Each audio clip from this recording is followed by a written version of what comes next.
0. There we go. All right. So we are live. What's up, everyone? This is Orville Kline from the Ableton User Group Chicago. We have Middream. What's happening? Yo, how you doing? Streaming all the way from Los Angeles. Welcome to Chicago. Let's hear some cool stuff. What are you working on? What are you doing?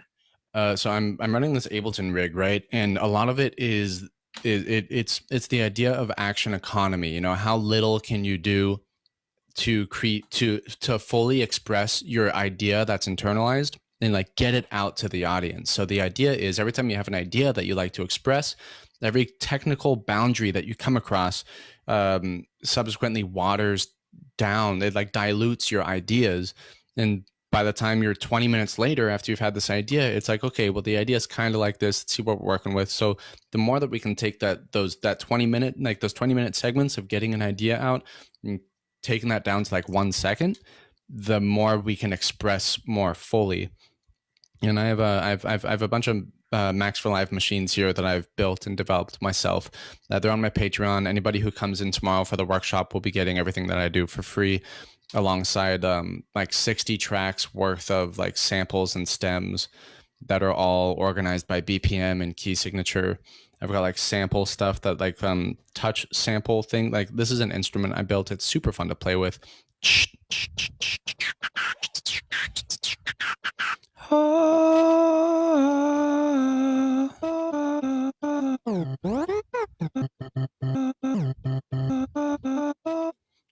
Super fun to sample incoming audio, place this device late in the mixing stage. So for a live performance kind of thing like this, right? We can let's see, let's do something here. Check this.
So the idea is to be able to have an idea and execute on it fast as possible so that you can keep it moving. It almost sounds like somebody's just DJing songs because music is flowing out of a person so quickly. Think of like Beardy Man, but with MIDI instead of with audio. Beardy Man tends to put in a lot of beatboxing kind of elements, and I love beatboxing.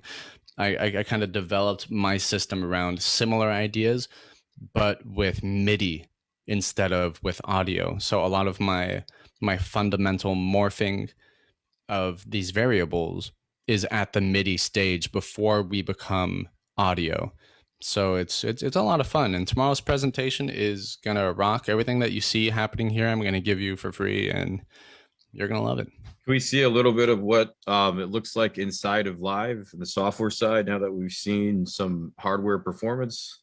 Oh, totally. So check it. There's I have Ableton running in actually two instances. I have it running here in a performance rig, and I can give you my Ableton performance setup here, and I also have a recording dock because I've two instances running. Everything you see here is I actually have 16 channels of audio running out of this system into a whole nother system. Check this out.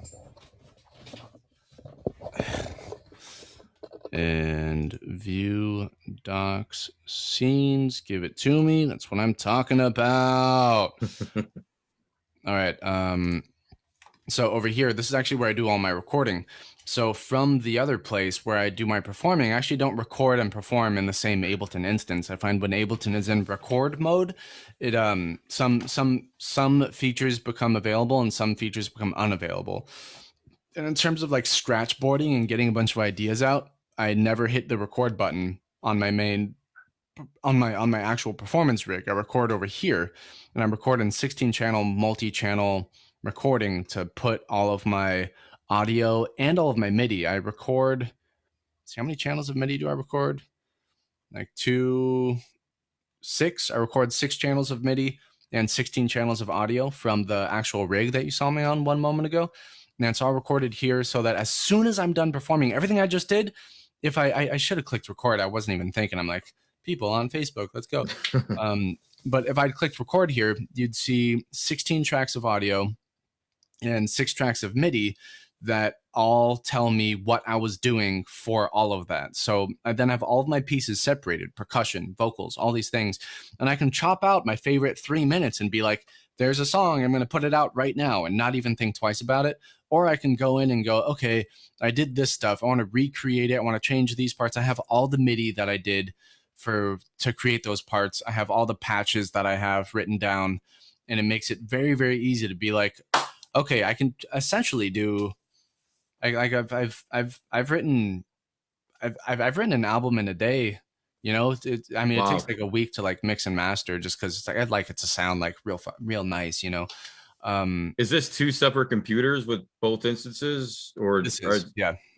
Cool. So one is your performance computer, and the other one is just capturing everything. Correct. Exactly, but they're linked together. So everything that gets recorded, there's also there's also tempo data and all of that. So it's already on the grid. I'm ready to go. It's super easy, super fun. And I'll for sure be talking a lot about this tomorrow, depending on how the questions go on what people would like to see.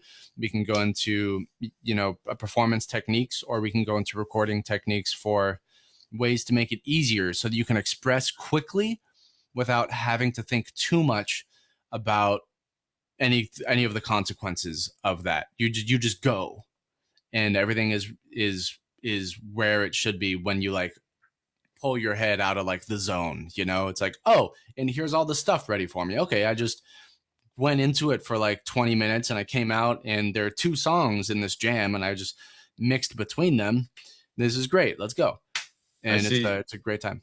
That's awesome. I see you're using the Isotope Stutter Edit. Is that on the performance side or just in the recording computer, or were you hearing both? Because I thought I heard a couple of stutter edits in your original performance.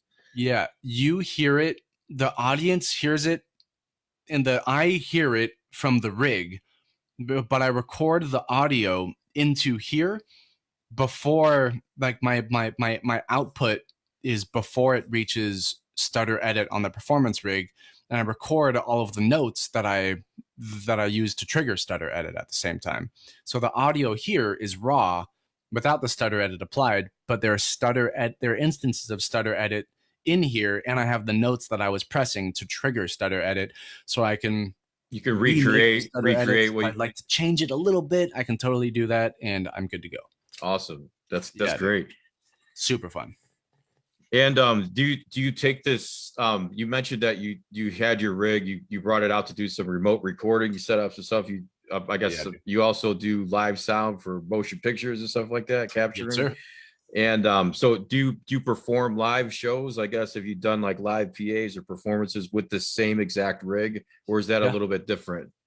Yeah, usually in support of somebody, or I'll do it like in a very relaxed circumstance. Like on this movie I was working on, we had a 2-day break between these 6-day just heavy like 14, 15-hour work days.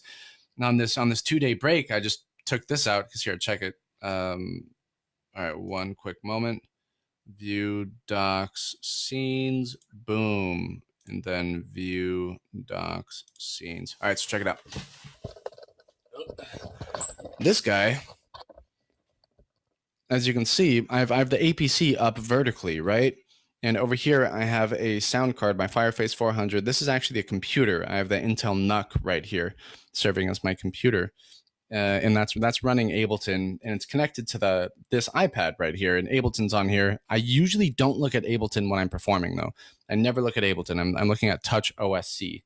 So this is like a MIDI interface that I've designed, kind of think like a lemur, right? But everything's within this area, right? Everything's attached to these walls, and I actually built this with a friend. Now you can see all of the pieces fold up, right? There are these straps underneath. You see them behind too, because these all of these pieces fold up, and this folds up, and the APC comes down. Then I have a lid to put on top of it, and granted that I unplug from whatever I'm connected to, this turns into a little briefcase, and I can take this briefcase. That's awesome. That's really wow. Yeah, that's convenient. Is that? Yeah, super fun. And I'm really grateful we went through this tech rehearsal, because once I downloaded Ableton 11, everything was working. So that was the missing piece. Just getting 11. Yeah.